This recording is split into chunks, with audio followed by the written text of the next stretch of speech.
Start out with the book. As I usually do, I'll start with a little bit about the author and some information that we have about her, and also about the book itself. Now, for those of you who are new, basically what we'll do is I'll post a question, we'll all talk. Because it's a smaller group tonight, you can just sort of raise your hand and I can call on you. It's a good idea to be on mute otherwise, just to help with some of the reverberations. But raise your hand, I'll call on you. When there's a larger group, we have to use some other means, but a small one, I can catch everybody today. Emma Tennant is the author of this book, and it's very interesting because Emma, she was born in 1937 in London, and her early years were spent in London, and then she moved with her family to Scotland. She came from an aristocratic background. Her father was a lord, and she's written a number of books, a lot of them really talking about the aristocratic British. And she actually is known, which surprised me after reading this book, she's known for a lot of her vivid characters that she writes in her nonfiction books. So some of you may have read some of her other books. She recently passed away. Let's see. She has written, I was going to see what kind of number of books: Time of the Crack, The Country House Murders, Hotel de Dream, The Bad Sister, which is one I had read, Wild Nights, Alice Fell, The Bogart. She also has taken a lot of some Jane Austen books and rewritten them, or written the and what happened later type things. So she actually is known for some of her vivid characters, which frankly I did not see in this book. This was a book telling about her family home, one of her family homes. Her father and mother moved from Scotland to Corfu, and this is sort of their journey. So as we get started, I usually like to start with what was my favorite part of the book, and then y'all can sort of share if there's parts that you really particularly liked. Mine was, I will say that I found this book a little difficult to read at times. Not difficult, but I was wanting more. I wanted more character development. I wanted more of a plot, but I felt that her descriptions were really very vivid, and she took me, I could see through her eyes many of the things as she was walking up and down, the hillside in Corfu. But my favorite section, if I can bring it open, is at one point, she talks, at one point they go to a wedding, at another point they go to a baptism or christening, they go to various sort of family things. And she said, there's something about these occasions, wherever they're celebrated, that demands identical fare to the year before, and the year before that, going back to the food prepared and ceremoniously eaten by Yaya and pro-Yaya alike. I think also of the necessity of the sameness to bring calm and reassurance to lives shaken by political change and frequent economic disaster. Now, I like that because I felt that a lot of what she was telling us in the book is how that sameness helps to calm people in times of trouble. And I know when I have traveled to many historic sites, I like to think about walking the steps that someone has walked 50 years ago, 100 years ago, 200 years ago, and sort of putting myself in there in that sameness, and taking a look out, viewing out to the sea, to see the same sea that has been seen by generation after generation. So that was one of the things that I really liked about that particular passage that it brought to me. So, other thoughts, ideas of what pieces did you like, or was there a section you could quote? You could just talk in general. Anybody have a thought? Yeah, Patricia. Just going to say I enjoyed getting to know the people, that the couple that worked for them, and some of the other people in the village that they kept coming back to over, it's a span of 20 some odd years. Yes. That the book spans. And we kept coming back to some of the same people, especially the people that worked for them. I can't remember their names offhand, but I enjoyed just seeing the continuity of life there. Yes. Yeah, the continuity was truly drawn out throughout. And it's interesting because, and I didn't say this about Mary Tennant, or Emma Tennant, during the book, she went through 3 husbands. I thought it was 4. Well, she may have had 4 altogether, but during the book, during the yes. period of the book that was written, she went through three husbands. I didn't see that. No. I saw nothing of that at all. I mean, so there's quite a bit of herself that we never really got to know. I mean, we saw her attitudes and her viewpoints, but we didn't get to know her. And you know, even in the very beginning of the book, it took me a while to realize that she was an adult. Yeah. Yeah. I thought she was maybe a teenager when the book started. Right? So it's that And kind of thing. she even already had a son when the book Yes. started. Right. But you don't hear about that until, you know, several chapters later. Right. Yeah. So one of the did everyone finish the book? Yes? Good for you. I couldn't finish No, it. I didn't. I raised my hand to say something. I couldn't Yes. finish it either. I couldn't get into it. I just found it very slow. Like, yes, and the reason why I came is because I wanted to hear what other people had to say to see what they liked about it.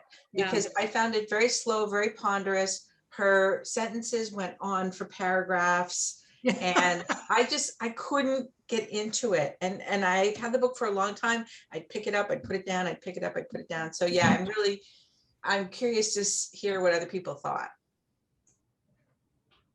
Yeah. Well, Mary. go ahead. Mary. Oh, I renewed it from the library 3 times. It took me that long to read it, and her sentences were a paragraph long. I had to go back to the beginning of the paragraph to recall what she was talking about. On the plus side, I found her descriptions of the flora and fauna, like you could almost picture yourself being there, picture the flowers. Yeah, Pamela. Well, I was just going to say, I tried to rush through the book in this last week because I had purchased the 3 books for the next session or the next sessions from your group. And so I thought, well, I want to see what this is all about, but I could not get into it. And especially trying to rush through it in 3 or 4 days. So it just didn't jump out at me at all. But yeah, that's why I came. I wanted to hear what you all thought of it too. So let's just say, let's see, thumbs up or thumbs down in terms of how do people think about this book? Okay, we got a medium and some thumbs down. So, and a thumbs up. Okay, Lori, tell us something, Lori, that you liked about the book. I liked her descriptions of the place and the seas and the islands and other things like that, and the people especially. But I think the thing is she would describe people for a little bit and then left you wanting more, and then she was on to something else. And then like 3 chapters later, she's describing somebody that you have to figure out who was that and what did she say. So it wasn't really continuous, but I still enjoyed it for what it was. Yeah. You know, one of the questions I had posed for this one was, I read a book review, and as part of that book review, the commenter said, "This book is a terrible disappointment if one is looking for plot, character development, reader involvement, etc. However, it's wonderful if one's an architect, a civil engineer, or a horticulturist." You know, so I think, you know, and so do you agree with that statement? I found it very, very right on point for me, because what it described well, but I was wanting characters and plot and something more. Can I just add one thing? Because I did read the very first section, and one of the things that turned me off was she sounded rather elitist. It sounded like, you know, buying this home on a Greek island was just what you did. And I didn't know much about her background going into it, but I thought, I don't know if I'm going to relate. And I also wondered if it was a little bit dated in not having an awareness of how that might come across. Yep. And that's probably true. I mean, if you think about it, although it wasn't written that long ago, It took place in the 60s, in the 50s and 60s. And she did come from an elitist family, so, some of that does come through.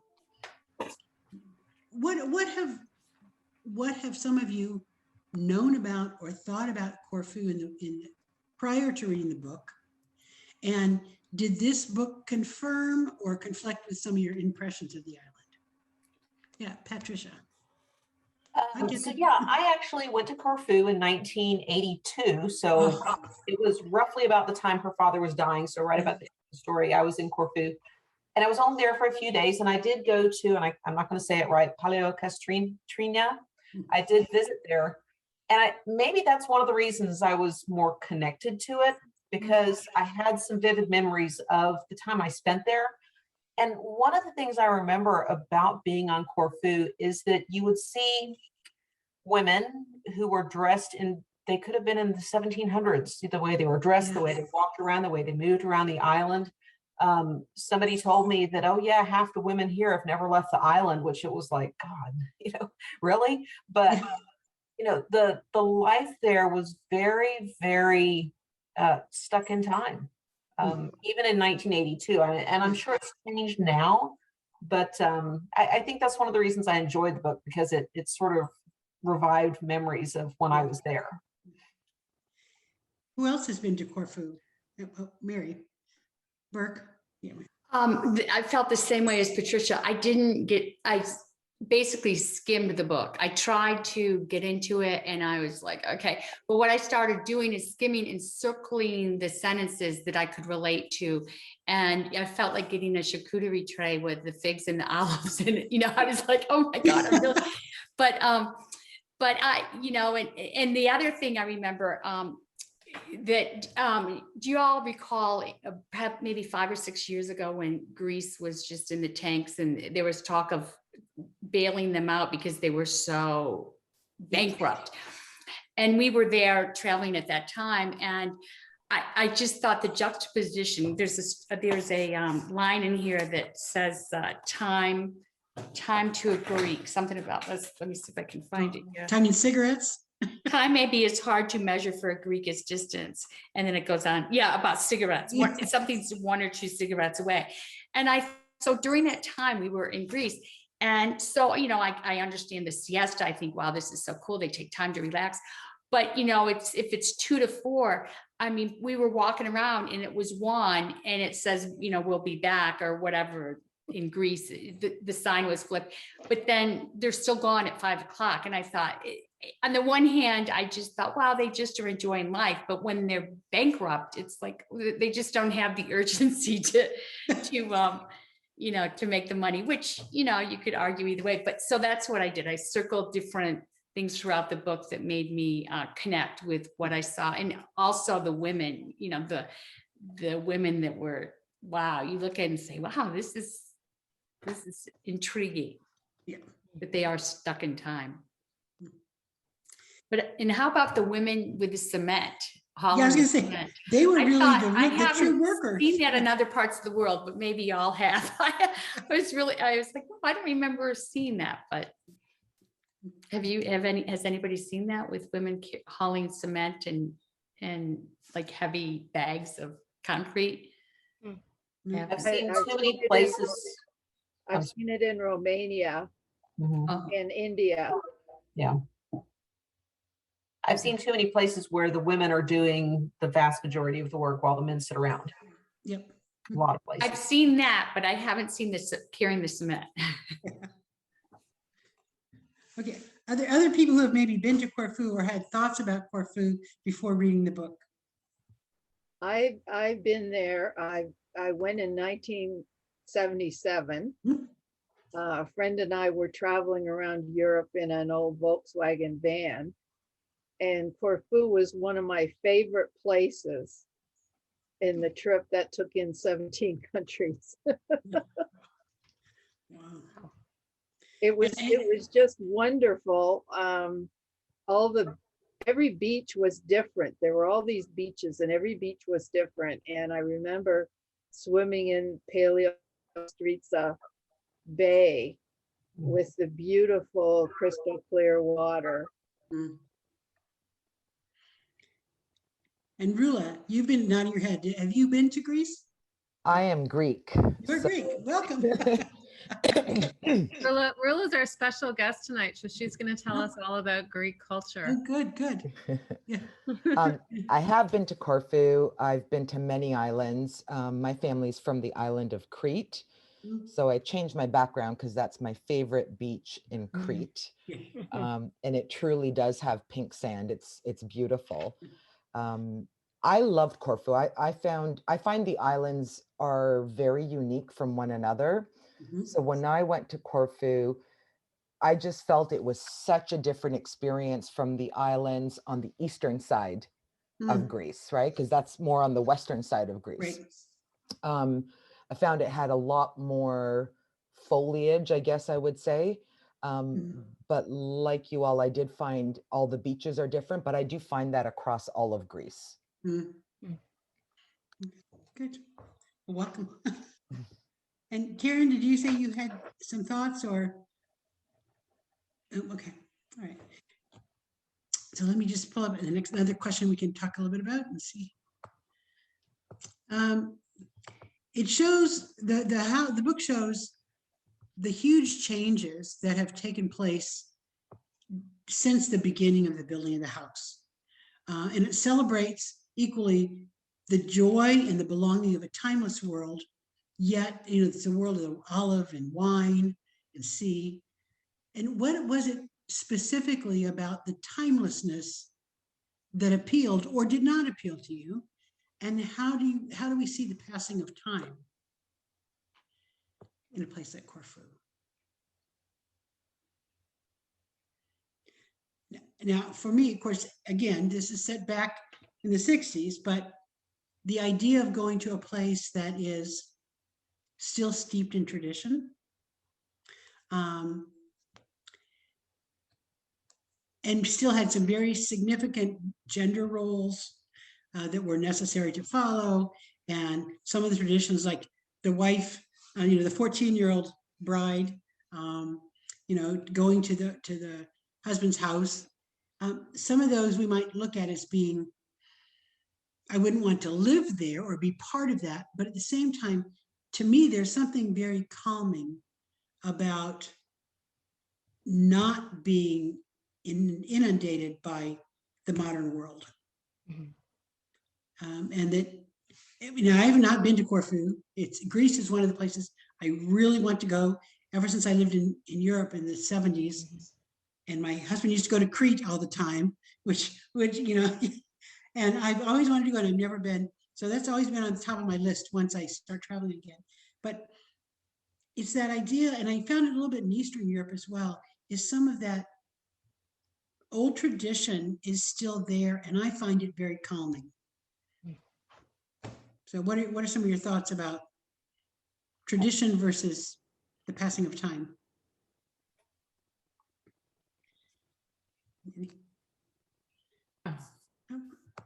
Yeah, Patricia, Yeah, I was going to say, I agree with you. I find it calming, but given the options, I'd still rather live in America in the 21st century, especially as a woman.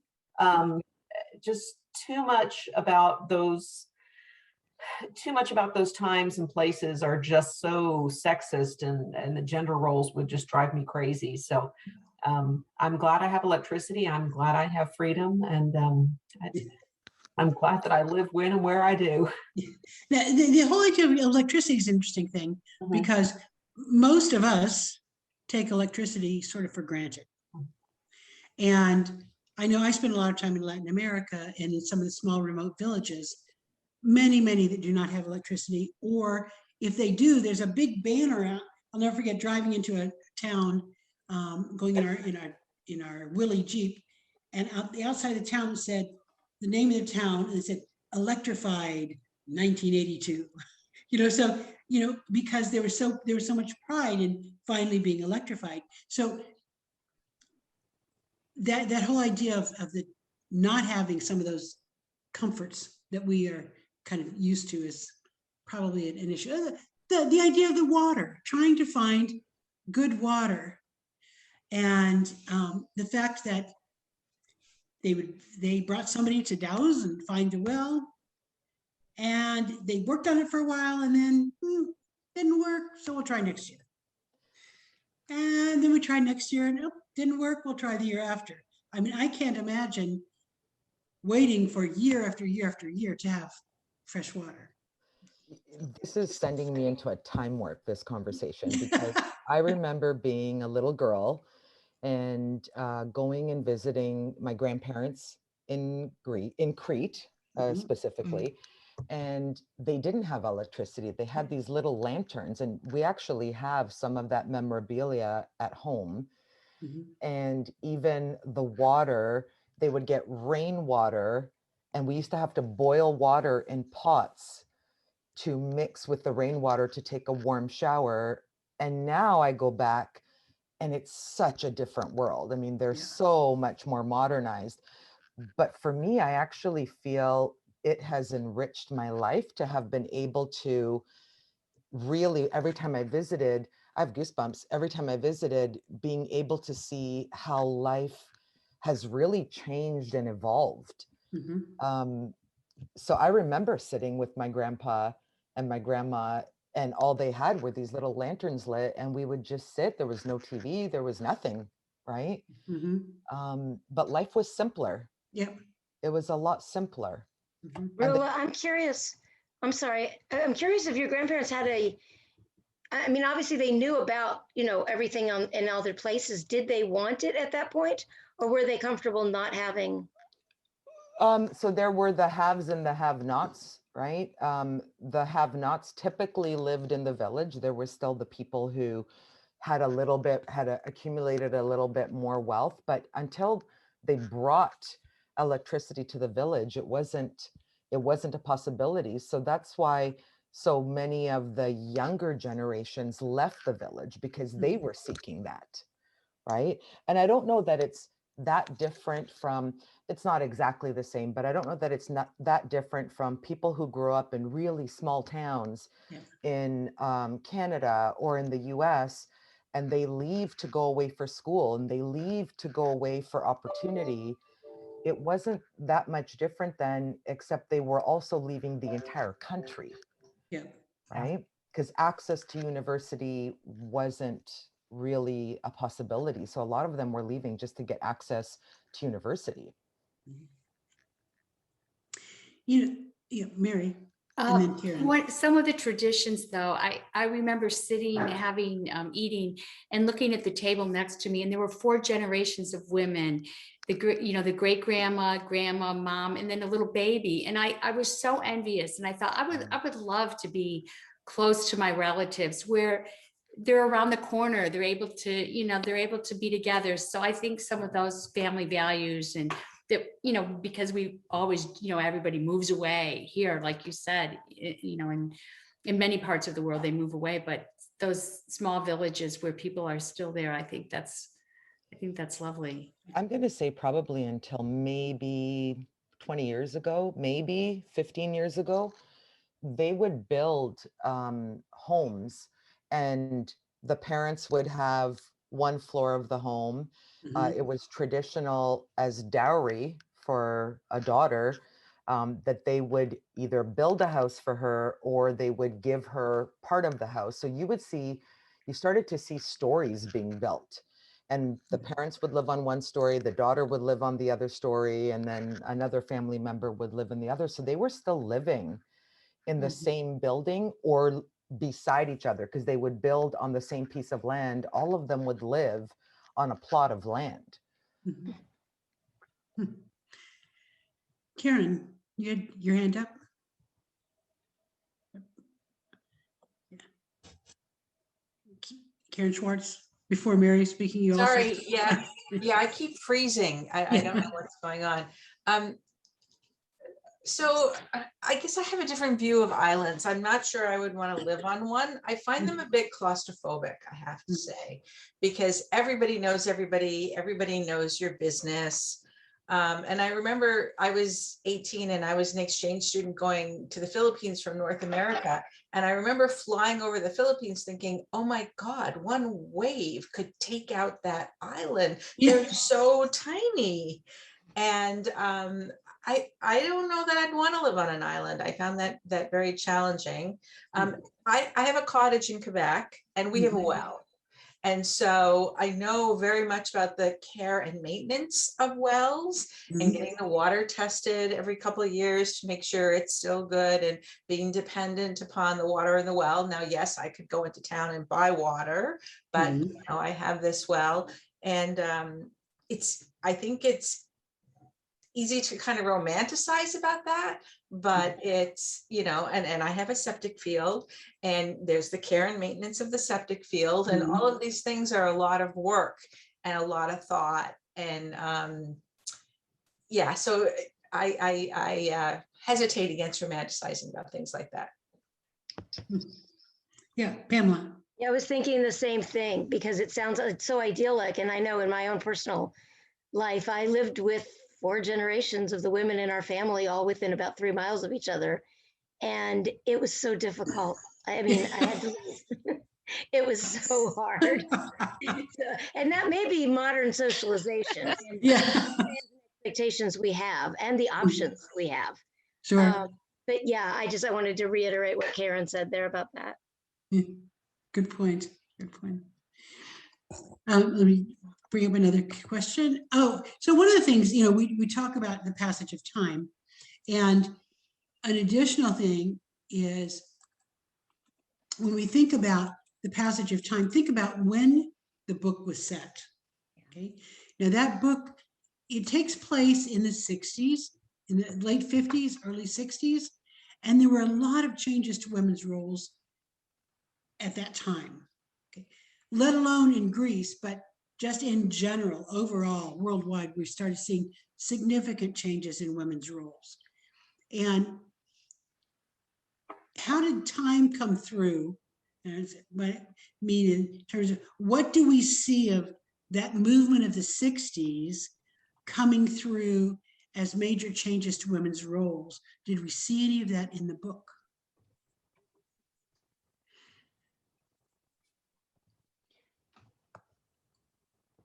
Hi, V. So I would say, for one thing, there was one character, the young girl that was getting married, who decided in the end not to, right? And I'm sure that amongst her family, that may have been a great embarrassment, etc. But if you think about it, this was the 60s and women were starting to say, wait a minute, I want to do my own thing.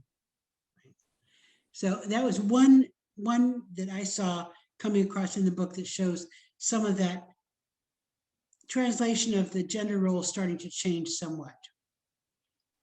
It's unfortunate in the book that a lot of the heavy work was done by the women all along.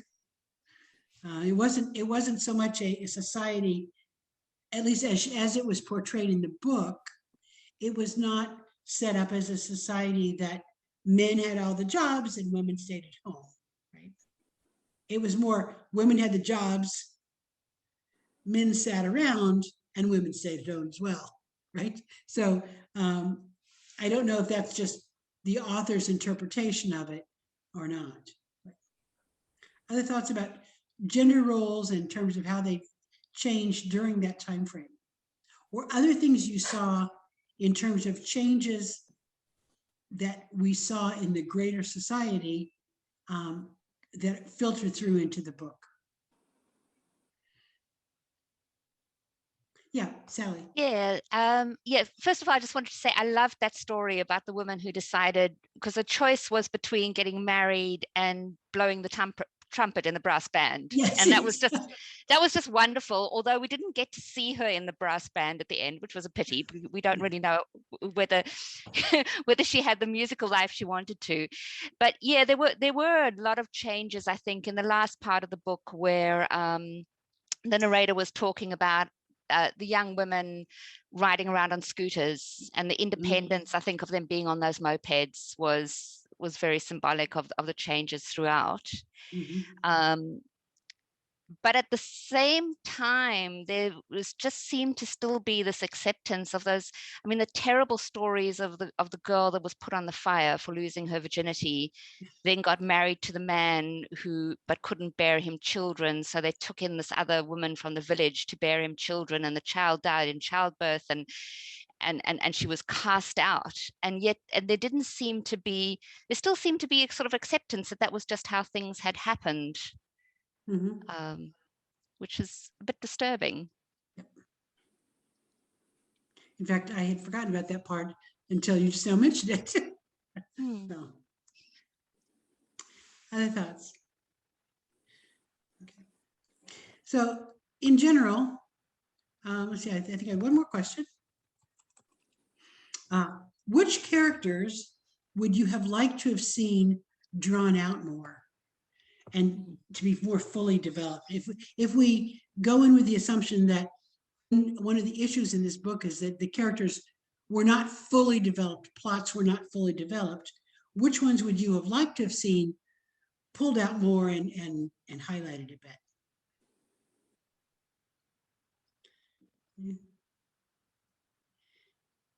I think, you know, their cook was Is that interesting. Maria? Yeah. Maria. Yeah. Yeah, she seemed to be quite a leader in the community in some way, but it was never, as you say, it was never rounded out of why she had that cachet in the community. Yeah, I felt that, you know, and there were a couple of the fishermen as well, you know, that sort of were there, and they were part of the ongoing sequence of time. And I would have liked to know a little bit more about them and the interactions that her family may have had with them, more than just sort of observing them coming up the walkway.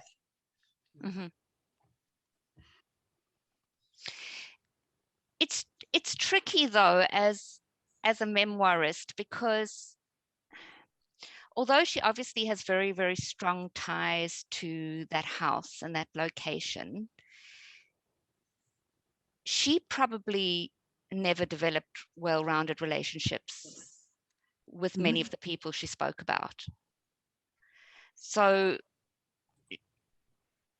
which is not something one can really judge. I mean, but it's almost impossible, perhaps, if she's only had shallow relationships with the Greek characters, for her to develop them. That's a good point, Sally, because her parents were there all the time. She was only coming over for a couple of months at a time or a couple of weeks at a time and just observing. And so she may not have had that in-depth experience with some of these people.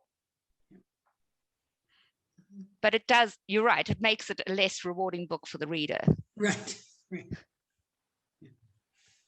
And we still have to remember that she was an elite, and I have to guess that they behaved like elites, even in Corfu, that they saw themselves as being richer and more powerful and therefore more important than the lowly people that worked for them that were in the village. And I think I saw that attitude just a little bit.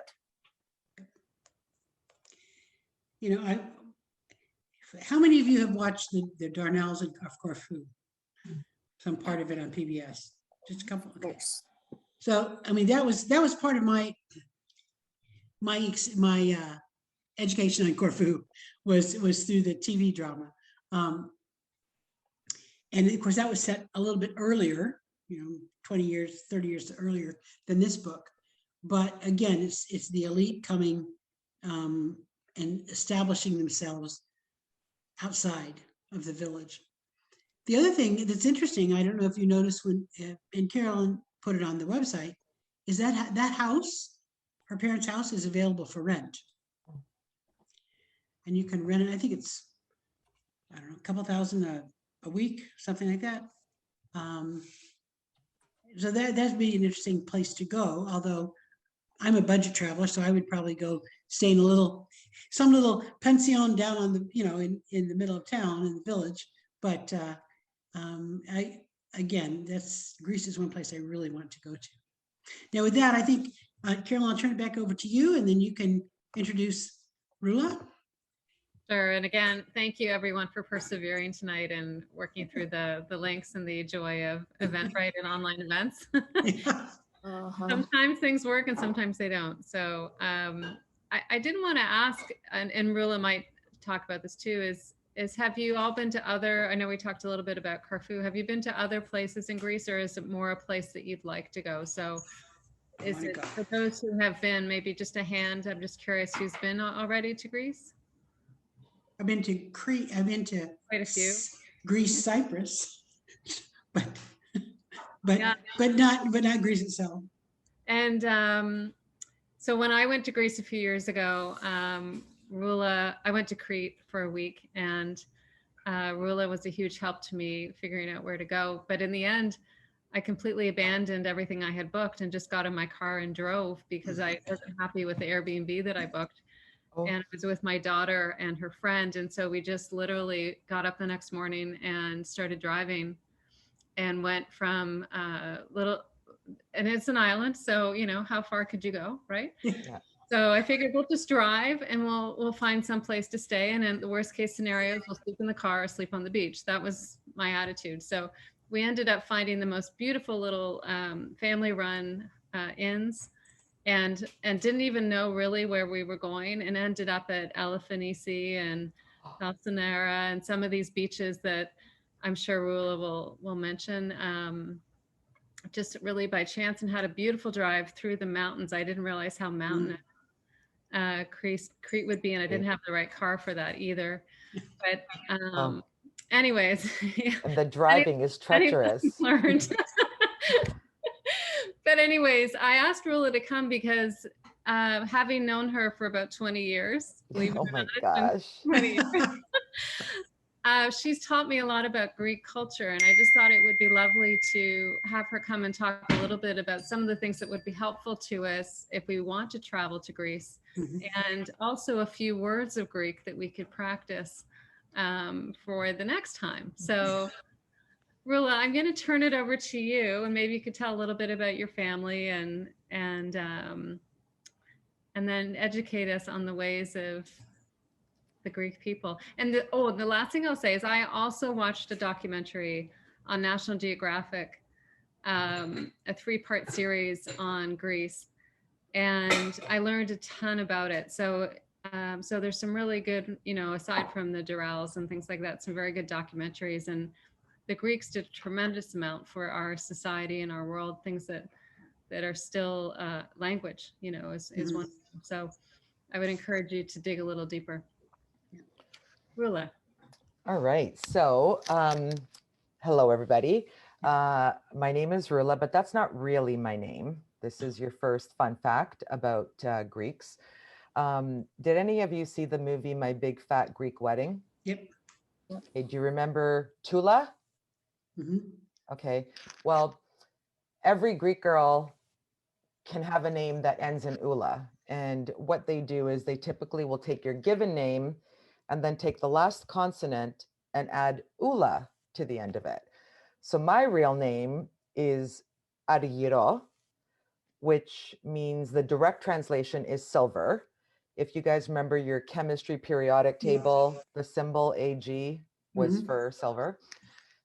So when you're little, they go, oh, there's cute Argyrula.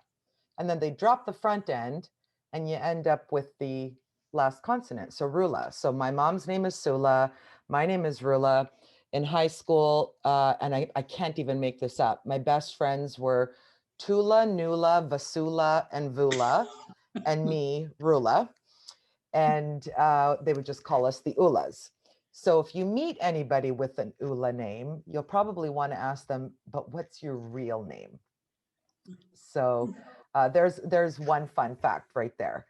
I am first generation Canadian.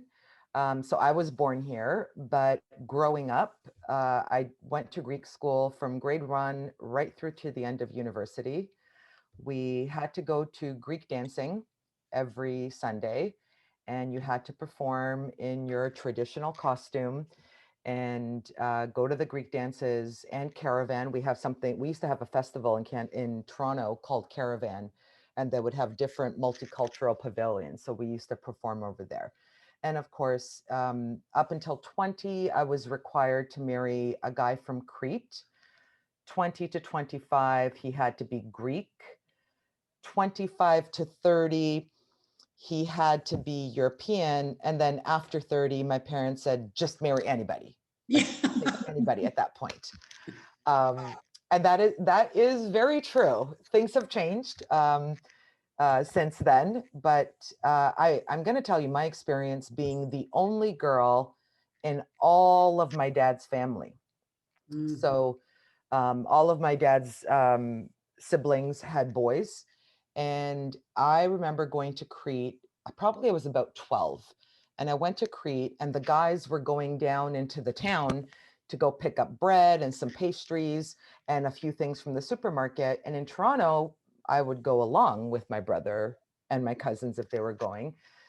My dad didn't think anything of it, but my uncle grabbed me as I was going up the door, and he says, no, no, no, come back in. I said, what? And he said, girls don't do that. Girls should not be seen. And I thought, that's really weird. That's just really weird.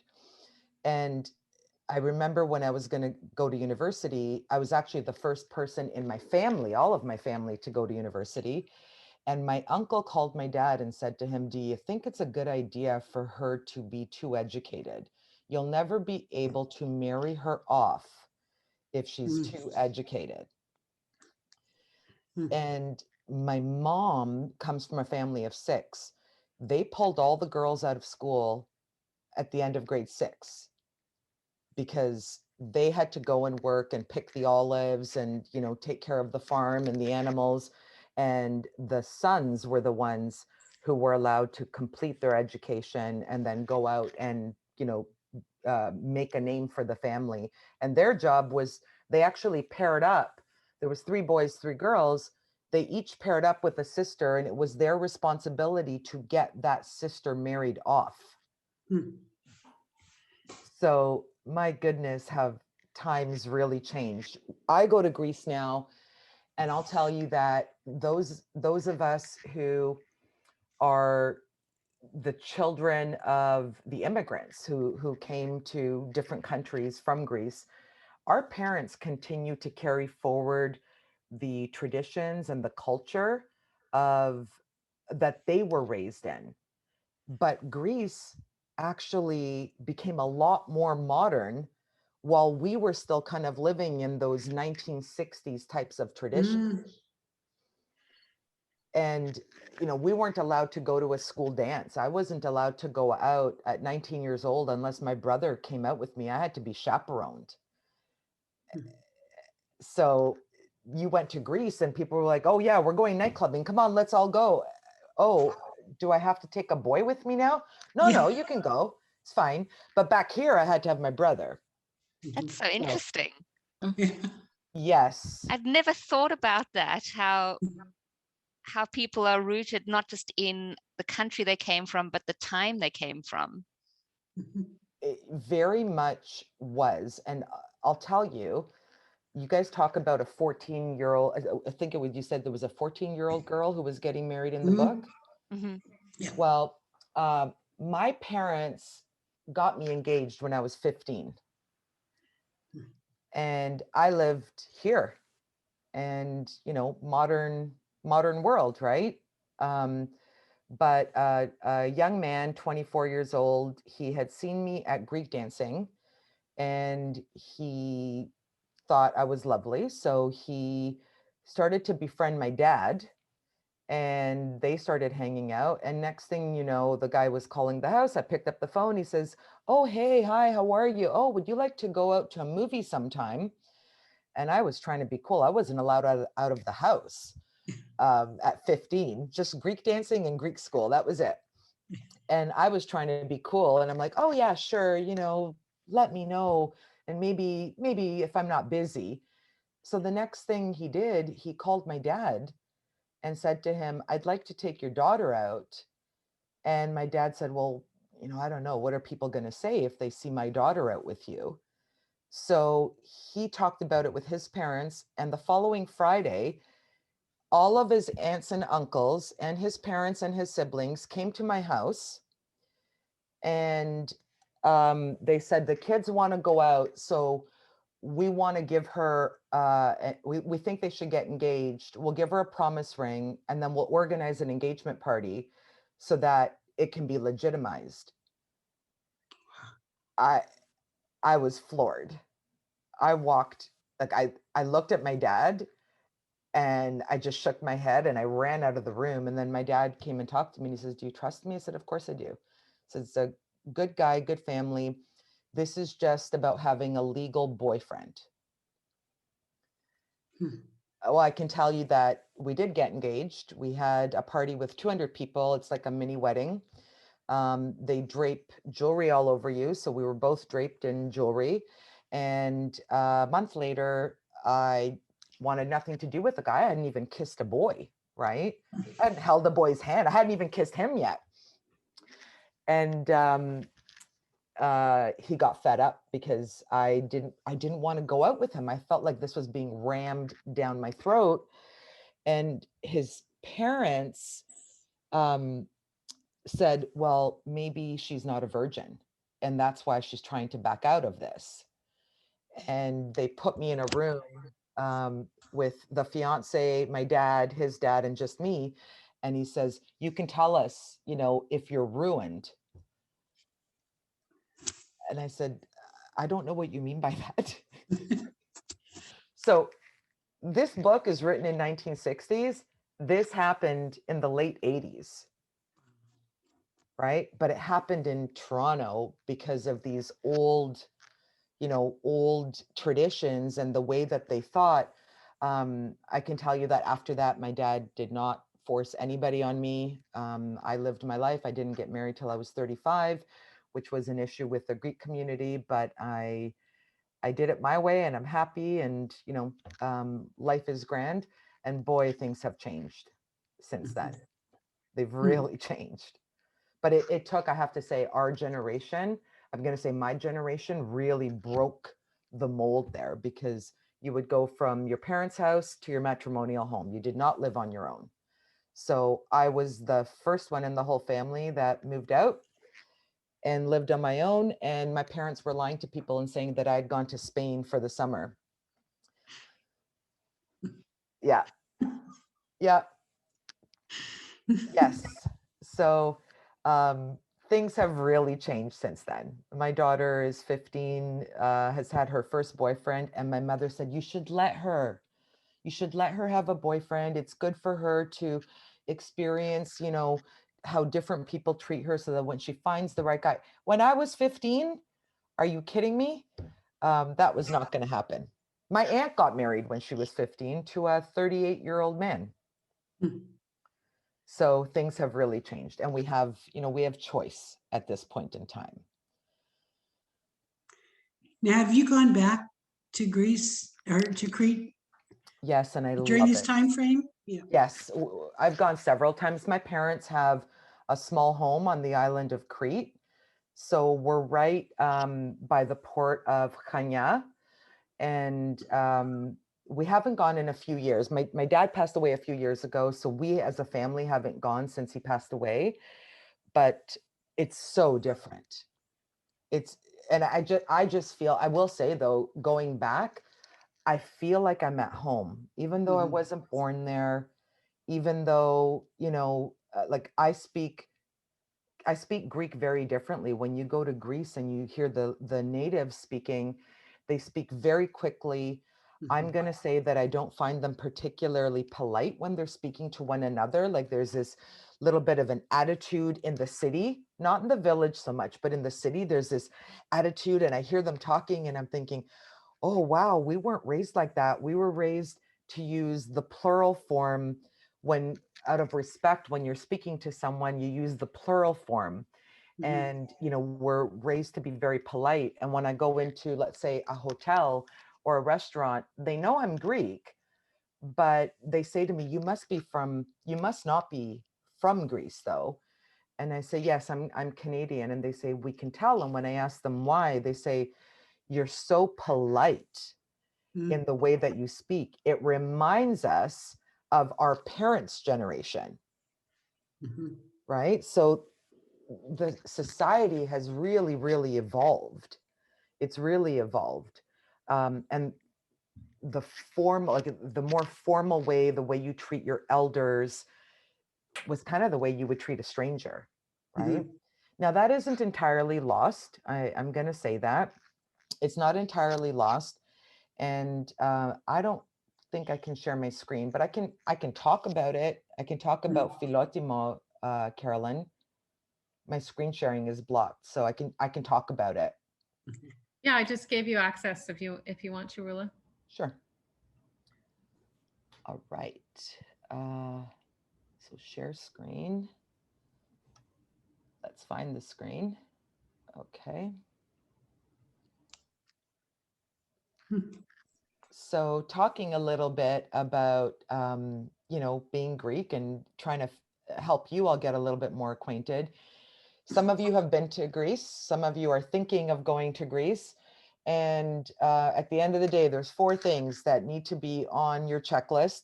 One is make sure that camera is dusted off, because you are going to be seeing beautiful landscapes and just the pop of color, the culture, whether you're seaside or whether you're in a town with the little cobblestone roads. You're definitely going to want to be snapping a lot of pictures. You want to make sure you find those perfect island hopping outfits for your Instagram or your social media, or just, your memory book. Be prepared to either try and drop some weight before you go, or buy clothes that are a little bit loose, because you will eat a lot and the food is phenomenal. I just, the feta cheese and if you're not a vegetarian and you eat fish, the olive oil, the olives, the figs, it's just outstanding. I feel like I would go back for the food.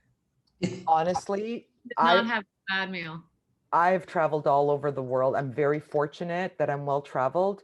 I have to say that a lot of the Mediterranean countries, they have some similarities in the food, but Greece, I don't know. It's not just because I'm Greek. I just love the food.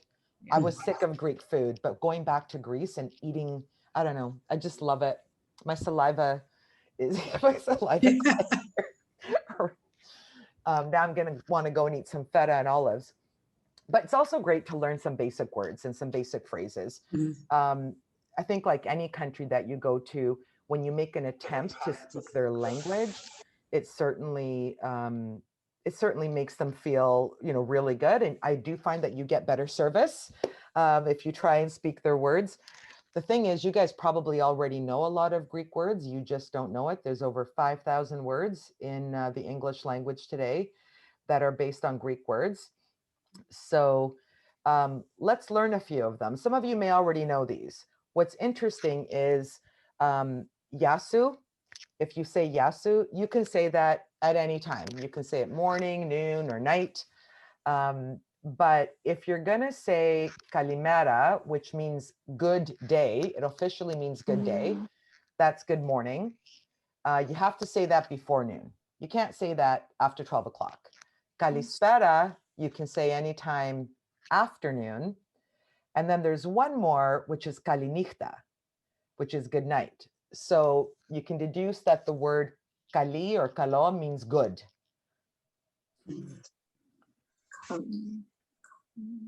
Or Yesu is just an easy way to anytime.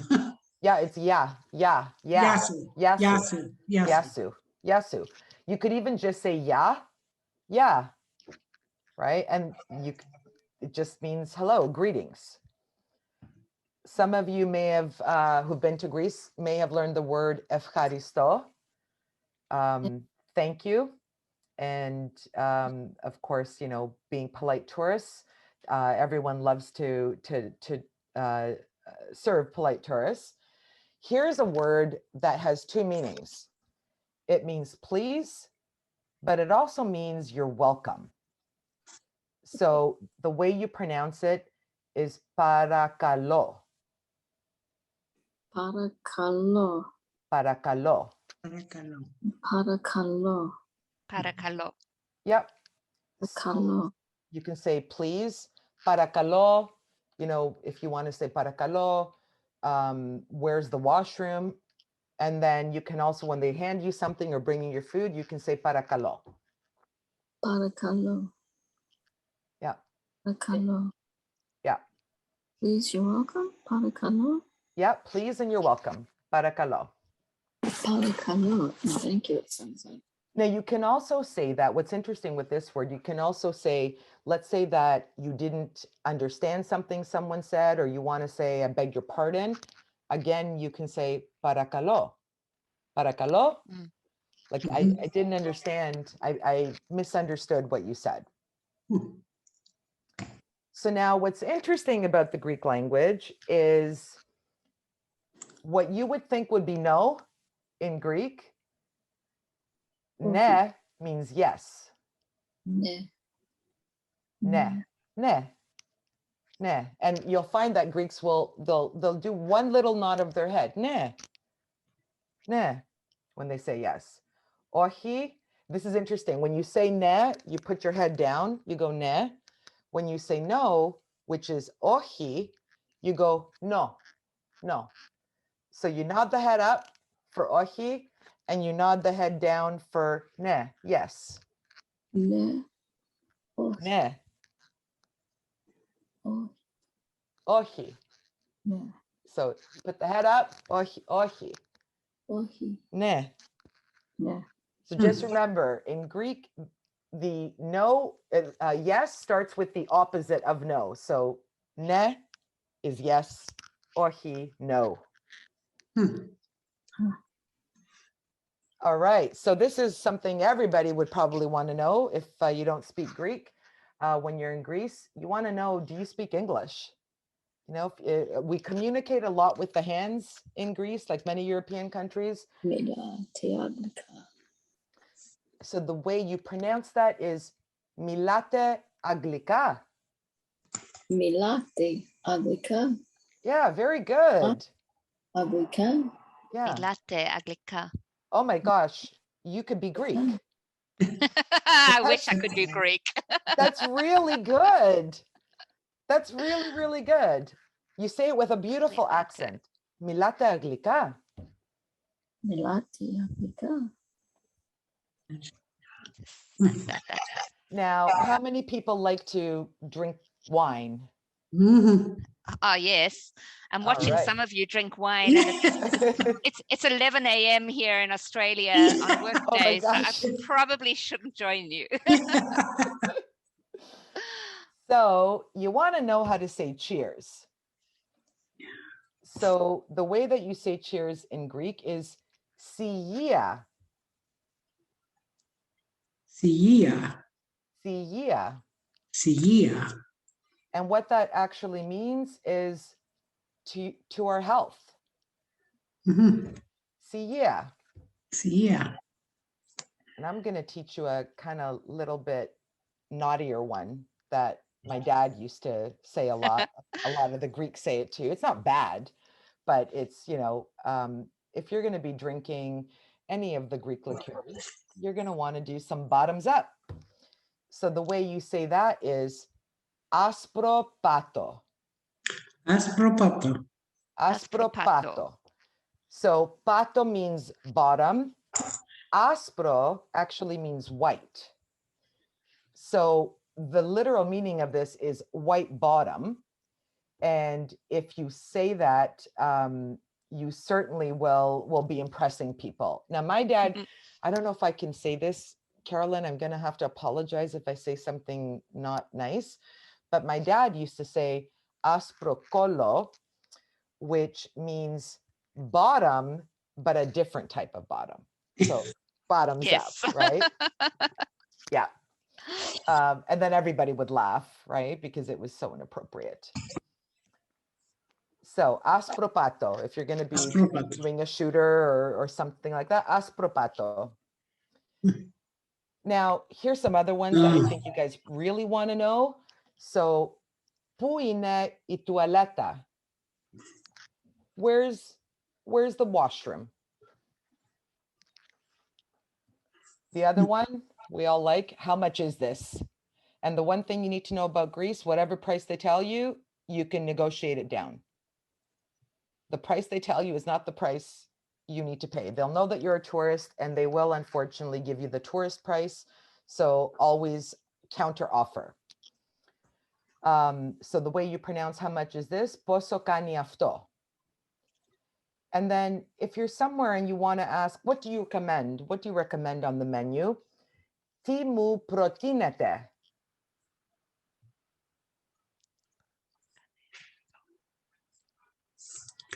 Anybody Could you want to repeat that last one, Rula? Yep. Τι μου προτείνετε? Τι μου Protinete. Very good. Timo protinete. I just have that blocked off on my screen because I've got, oh no, I can move the little line of people. That's cool. So τι μου προτείνετε? All right, so now we're getting to the fun part. How many of you have ever had Opa. flaming cheese? Yes. Yes. How many of you have either been to a Greek restaurant or been to Greece and they break the plates? Oh, yeah. A long time ago. They still do it, but now they've switched over to clay plates that don't have shards that go everywhere. So, many of you have probably heard the word opa. Yeah. Originally, opa used to mean oops or whoops. But now it's really grown into an exclamation of enthusiasm. It's used in joyous celebrations. It's used in appreciation for music, for dancing, for food, for drinks. So, what, for example, if you've been thoroughly impressed with your waiter and he offers you a round of ouzo shots, which is a Greek liqueur, you can say opa in appreciation. Now, the breaking plates, I did want to talk a little bit about the background on that because culturally it's something that we are well known for. We have that reputation. It's an honor tradition that you've probably seen at the restaurants. If you've been to a Greek wedding reception, you may have seen it. The origins are a little bit murky overall, but when we go back, and I've asked my mom this, said, Mom, like, where did that originate? She said that what they learned when they were growing up, that it's about the idea of kefi. And kefi in Greek means like good spirit. It means good fun. So when people are excited, they'll break the plates in good fun. At my wedding, I can tell you the day after the wedding, there was plates broken and tables broken. Carolyn can attest to that. Yeah, because we do dance on tables. But really, the thing I do remember about your wedding that I thought all weddings should have is when I walked into your wedding, I was given, it was like, instead of a receiving line, it was like, what shot do I want? Yes. And I got to choose like 10 shots coming into the, not that I did, but I thought that is really unique. Oh yeah. And the bridal party is completely drunk by the time 400 people go through the line, right? But ancient wise, they believe that the plates were used at weddings to, Greek people are very superstitious. They believe in evil spirits. They believe in evil eye. You might see a Greek person wearing, I have my evil eye bracelet right there. We tend to wear evil eyes. And I even have an evil eye hanging off the back of my front door. So it's meant to ward off ill will, envy, any type of evil that could be coming your way, whether it's meant to or not. So it was believed that at wedding receptions, they used to hold up plates around the married couple and then start breaking them to scare off the noise, would ward off the evil. So if you do go to Greece and you're at a restaurant and they offer you to break plates, just be aware that the plates might not be for free. They'll usually cost about 1 or 2 euros for every a plate that you break. But if you go to a Greek wedding, they're free. Just bring your safety goggles. And last but not least, Philotimo. So the Greek word Philotimo, it's really hard to translate into any language because it really only exists in the Greek language. And it's made up from two Greek words, philos, which means friend, and timi, which means honor. Mm. So Philotimo really means to honor your friends. Mm.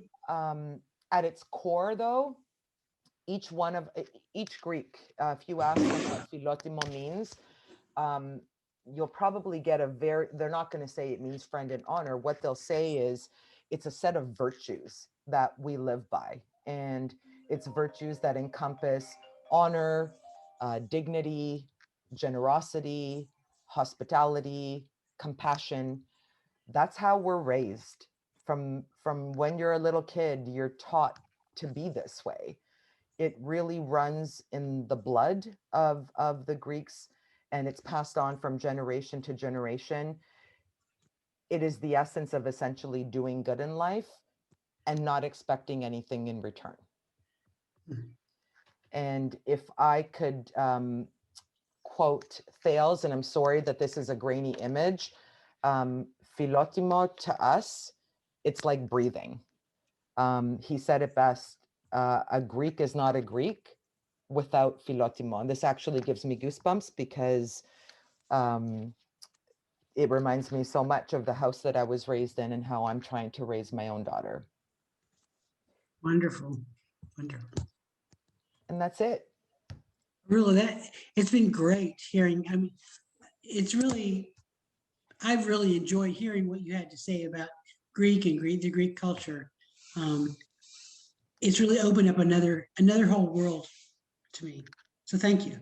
Well, I hope that you get to enjoy it, whether it's in a town nearby, Greek town, if you have a Greek town near you, or if you get the opportunity to visit beautiful, beautiful Greece. I hope you love it. I hope you love, the home of my parents and the land of my people. I'm born in Canada, but I'm Greek. Yeah.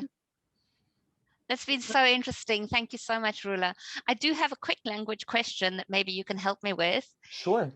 I often heard in Greece the suffix sus, like the Sus. word, and I wasn't able to understand if that actually had a literal meaning or if it was just a demonstration of politeness or what its significance is. It's exactly that. It's a demonstration of politeness and respect.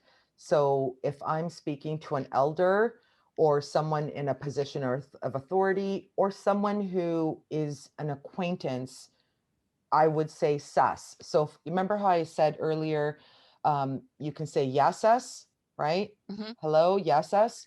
You would say yasu. If I was talking to Carolyn, because Carolyn and I know each other well, I would say yasu.